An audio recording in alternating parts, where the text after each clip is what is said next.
Son muchos.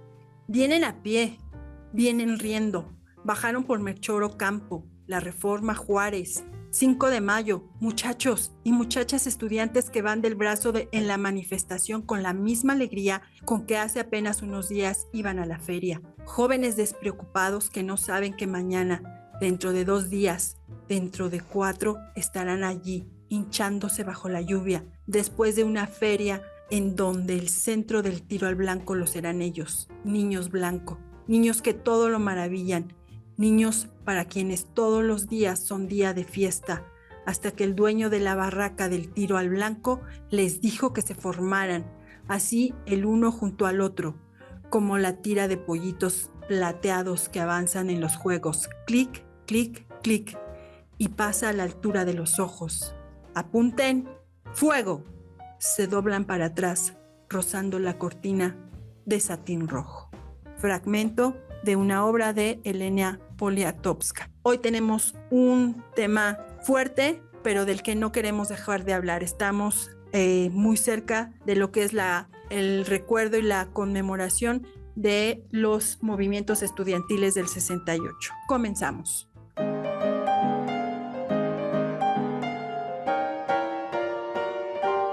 Bienvenidos a Entre Libros, Mate y Café con Laura y Javier Estrada.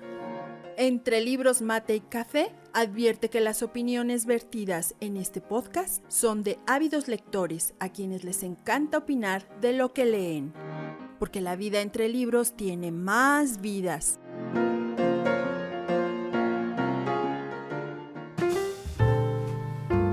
Hola Javier, ¿cómo estás? Qué gusto poder estar de nuevo aquí contigo.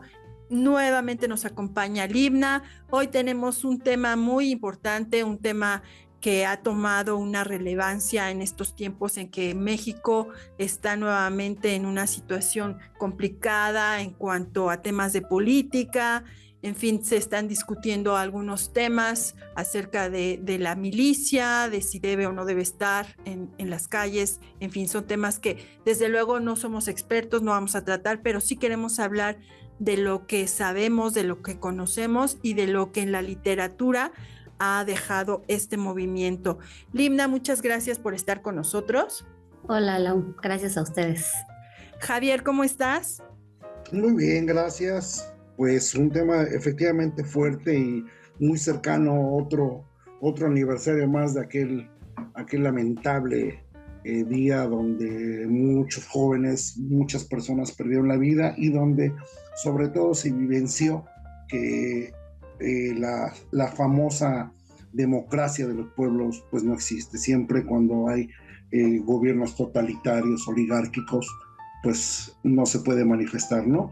Y como dice aquel refrán, el 2 de octubre no se olvida. Así es, fue un tiempo pues que al menos seguramente algunas de las personas que nos escuchan no habían nacido, sin embargo ha trascendido por generaciones, ha marcado a todos los movimientos estudiantiles de México.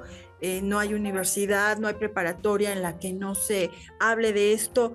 Aquí en México el 2 de octubre los estudiantes salen, se manifiestan, hay marchas, hay pancartas y bueno, pues es algo que sucede y que sucedió en aquel momento en muchos lugares. Hay algunos antecedentes que precedieron a lo que sería este movimiento, Libna.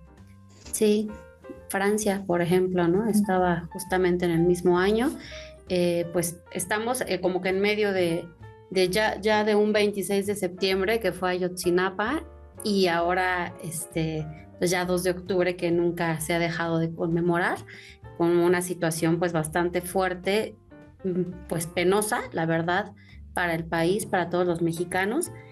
Pero pues como dice Javier, es lo que nos recuerda que pues la democracia es más un tema hablado que llevado a la práctica y bueno, que finalmente conlleva muchísimas más cosas, ¿no? Bueno, no sé muchísimo del tema, ahorita me gustaría escuchar muchísimo la opinión de Javier, pero pues por lo que yo sé, pues es un tema que no era pues meramente estudiantil, ¿no? Sino realmente abarcaba muchísimas cosas más profundas y de más arriba por lo cual fue pues tan sonado y se llevó a esos extremos, ¿no?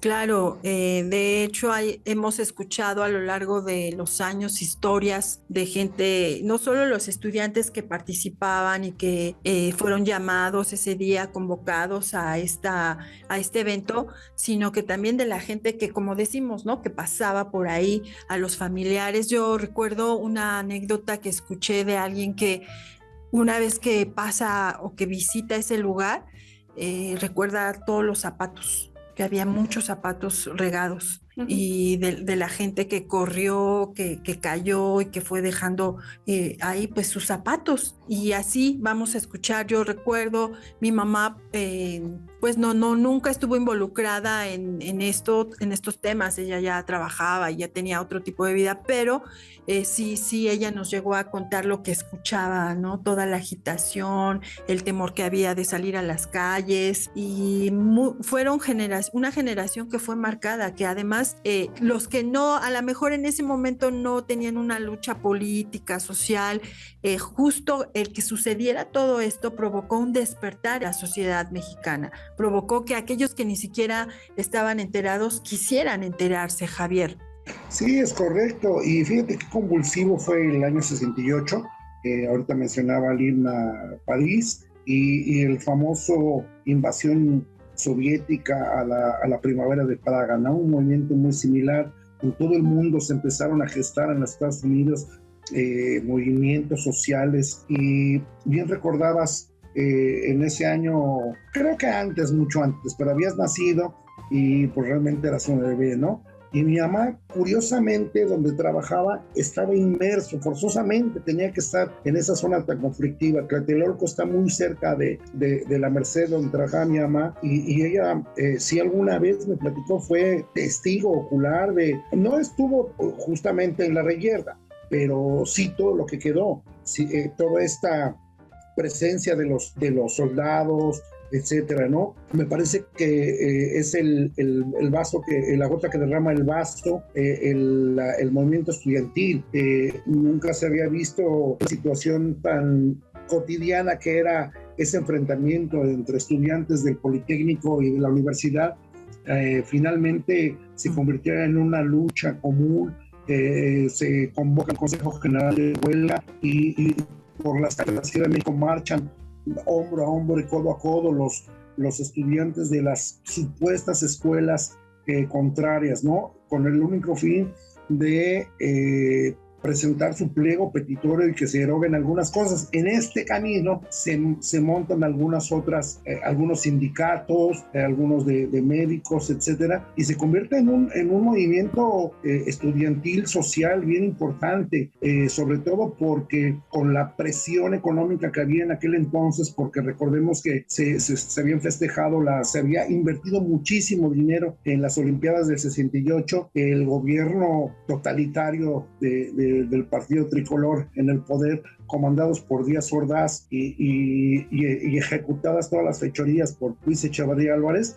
Me parece que es una demostración clara del poder que tiene la gente sobre las instituciones. Lamentablemente, como dijo alguna vez Julio Cortázar, en los pueblos la revolución no se hace de un lado fusiles y tanques y del otro palos y piedras. Lamentablemente, en este caso, la batalla fue ganada por el gobierno, pero yo creo que el pueblo en general sigue en pie de lucha hasta ganar esta guerra. Así es, de hecho, esto que tú mencionas, este enfrentamiento fue justamente a causa de los resultados de un partido de fútbol americano, donde a algunos estudiantes apedrearon la vocacional 5 y todo esto derivó en un gran pleito que ocasionó que granaderos se presentaran y que golpearan estudiantes y profesores. De ahí que yo creo que por eso hay mucha preocupación cuando se habla del ejército, y son temas muy, muy delicados, controvertidos. Hoy de lo que estamos hablando pues es de lo que sucedió y de lo que marcó la historia de esta ciudad y de los estudiantes.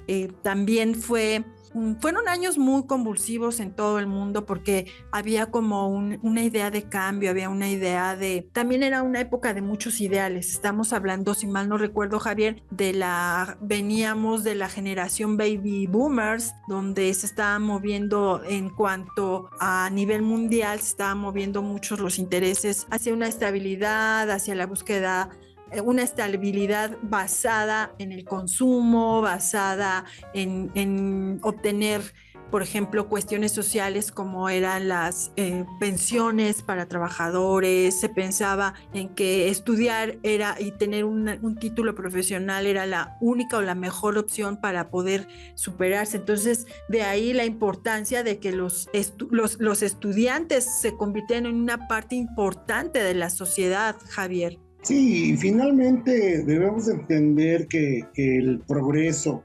y que un país sea grande no tiene mucho que buscarle, ¿no? La educación es la base de este crecimiento y finalmente el crecimiento también produce inteligencia y produce conciencia que en su momento se sale de las manos del gobierno. Nunca pensó que el pueblo quería ser mejor, ¿no? Que querían que este país creciese. Pero efectivamente en una época, y sobre todo en los 60s, está la cuestión de Vietnam, el recrudecimiento de la Guerra Fría, la casi Tercera Guerra Mundial con la colocación supuesta de los misiles soviéticos en Cuba, etcétera, ¿no? Repito, veníamos de este sobregasto y sobretranza que hizo el gobierno para celebrar los Juegos Olímpicos, que en ese momento, para aquellos que se acordarán, se adoptó la famosa tenencia de los autos, ¿no? Que supuestamente era para subsidiar ese gasto, que no tiene mucho que se erogó, pero finalmente fue un súper negociazo para aquellos que estaban en el poder en aquel momento, ¿no? Lamentablemente para ellos el pueblo unido jamás será vencido, como decía Inti Illimani.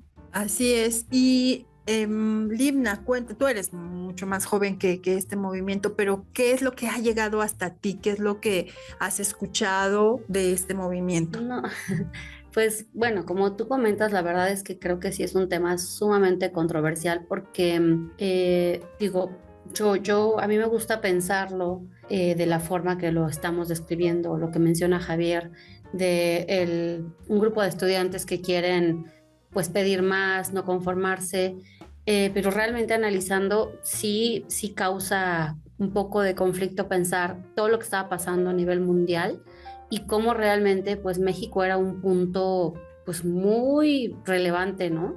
Para cualquiera de los países que estaban involucrados como con estos conflictos, ¿no? O sea, era como un punto deseable tanto para los rusos como para los gringos, para los norteamericanos, y finalmente pues ellos nunca han sido pues mejores amigos, ¿no? Entonces, pues por un lado el comunismo, que a lo mejor quería apropiarse, o sea, en México quizás quería pues tomarse ese modelo a seguir, ¿no? Porque pues no es desconocido que todos los estudiantes pues tenían como bandera al Che Guevara, ¿no? O sea, ¿y quién era el Che Guevara? Finalmente pues esa figura, ¿no? Súper relevante del comunismo. Y por otro lado pues estaba la parte de Estados Unidos, ¿no? Que también siempre ha estado ahí sobre el gobierno mexicano.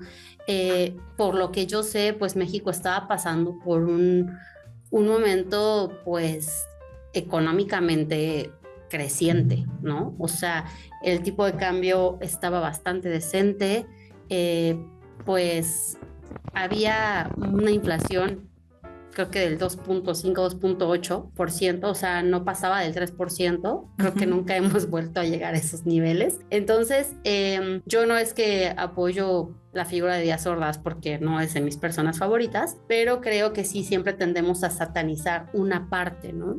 Así como a Judas, ¿no? En la Biblia todo lo malo se le carga a él, pero siempre hay dos lados de la historia, ¿no? No quiero como crear controversia, pero creo que sí iba mucho más allá, ¿no? Y de lo que yo escuchaba ya como experiencias, pues yo me acuerdo que tenía una profesora de historia en la secundaria, y ella nos platicaba que para cuando eso sucedió, ella ya era profesora normalista, si no mal recuerdo, o estudiante en la normal, una de dos, no recuerdo su edad, pero dice que ella se acuerda perfectamente cuando salió para sus actividades normales, como sus zapatos, dice, se acuerda muchísimo porque eran unos zapatos nuevos.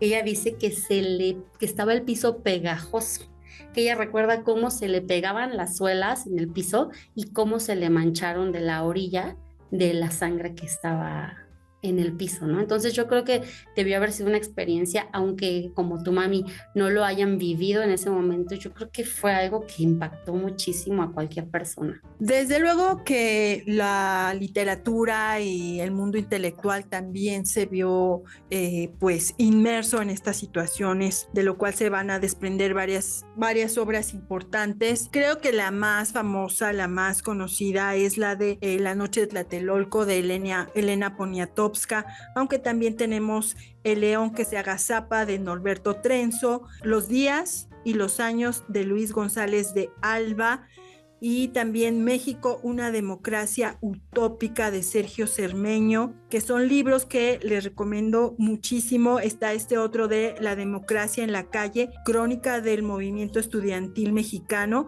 y esta es de Gilberto Guevara. Yo recuerdo que el primer libro que leí acerca de este movimiento justamente fue el de Elena Poniatowska, y yo creo que la mayoría en mi casa pues ahí estaba, y también hasta mis hijos han leído ese libro. Y Javier, ¿qué nos puedes platicar acerca de esta obra? Creo que es la obra más expresiva, más clara, sencilla. No olvidemos que la Poniatowska también hacía mucho periodismo, entonces esta narrativa estilo periodista siempre es muy digerible, ¿no?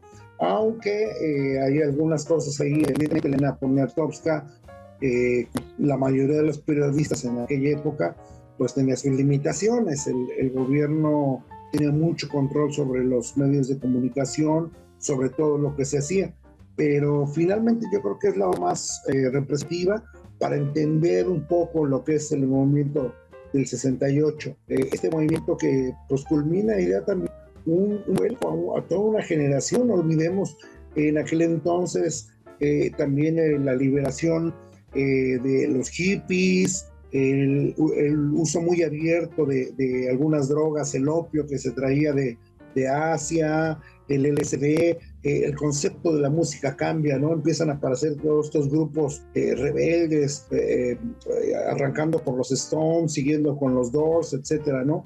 Todo este movimiento Jimi Hendrix, demás. Yo creo que es un momento clave en la historia del mundo, y en específico en México, ¿no? Donde por primera vez después de la revolución, que son condiciones totalmente diferentes, la gente olvidando y haciendo a un lado todos sus colores, se une para formar un solo grupo de choque contra esta represión, ¿no? Una represión que no fue ganada, porque el país había sacado adelante muchas crisis y no se valía, y acuso abiertamente al gobierno priista de aquel momento por asesinos. Y también se vio reflejado en otras artes como fue el cine, y de ahí recordemos esa película que incluso se dice que estuvo enlatada, que es el término que se da para decir que estuvo prohibida su exhibición, la película Rojo Amanecer, que posteriormente salió y que bueno, algunas personas creyeron que iban a encontrar pues un poco más de profundidad.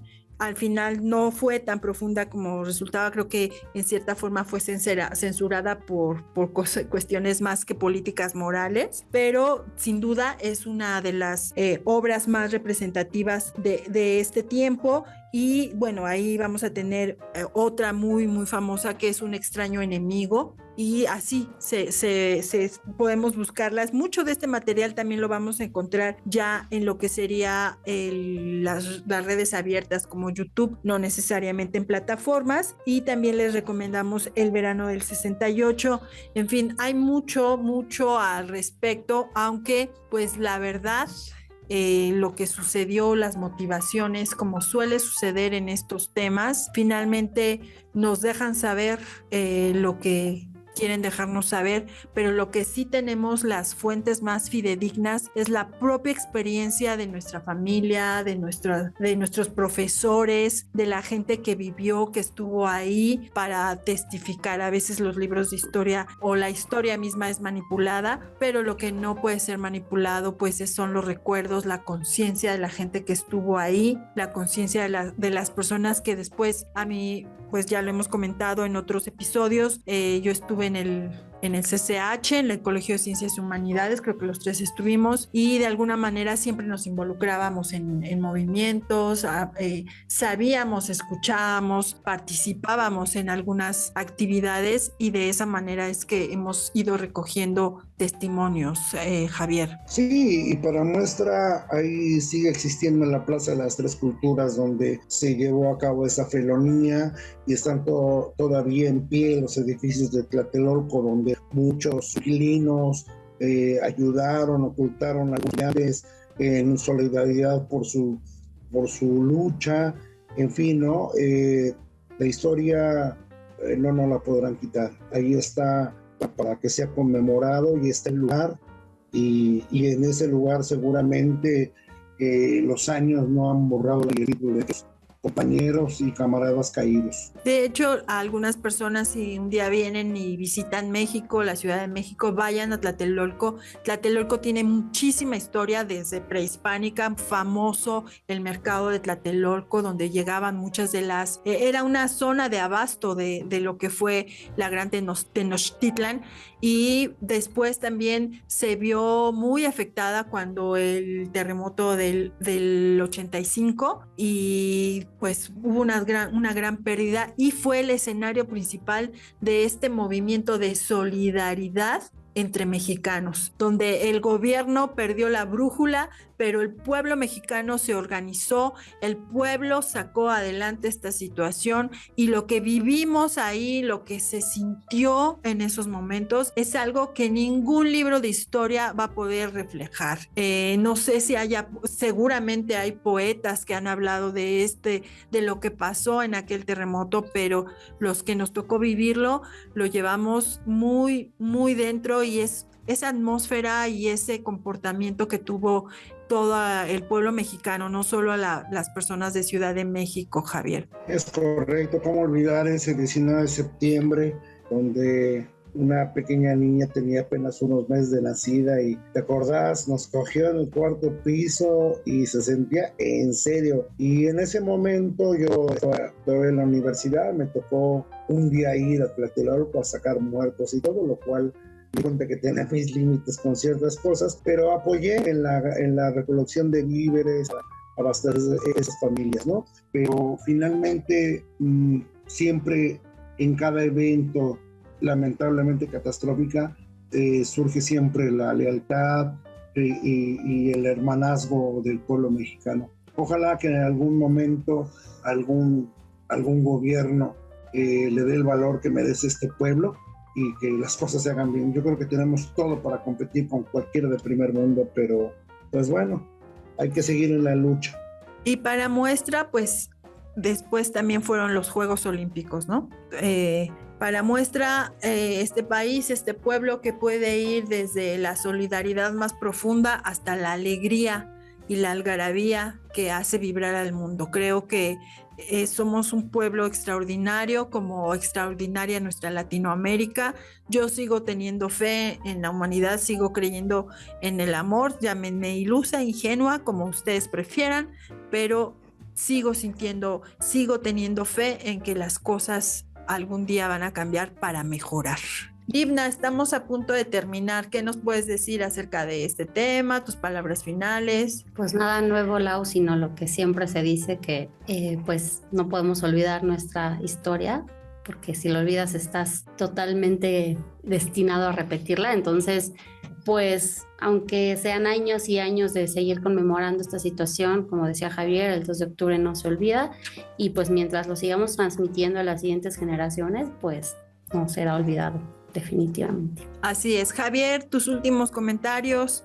No, pues en honor a esos caídos viene otro de octubre, que muchas gracias por estas son las cosas que nos pasa, no todos los libros, y en el mundo, y en la historia de la humanidad, no todo es poesía, y también hay cuestiones sociales que generan y generó en su momento una nueva camada de escritores, de artistas, etcétera, ¿no? Siempre después de la tempestad vienen cosas mejores. Así es, y a las personas que nos están escuchando, recuerden, lo más importante es siempre, pues, fomentar el civismo, fomentar la solidaridad, fomentar el amor y pues ir hacia adelante, buscar la forma de salir adelante y pues cada quien desde nuestra trinchera aportar un granito.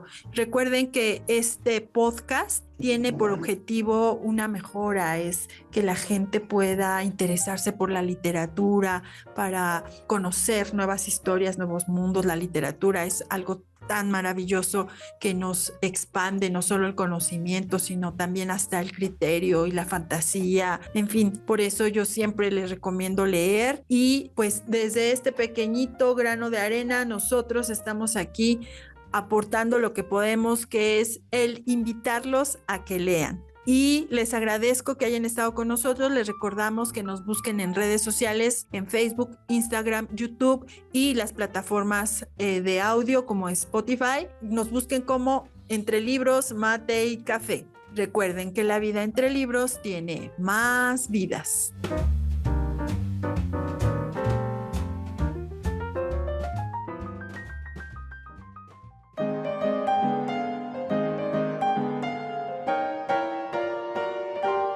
Esto fue Entre Libros, Mate y Café con Laura y Javier Estrada. Gracias por estar con nosotros. Hasta la próxima.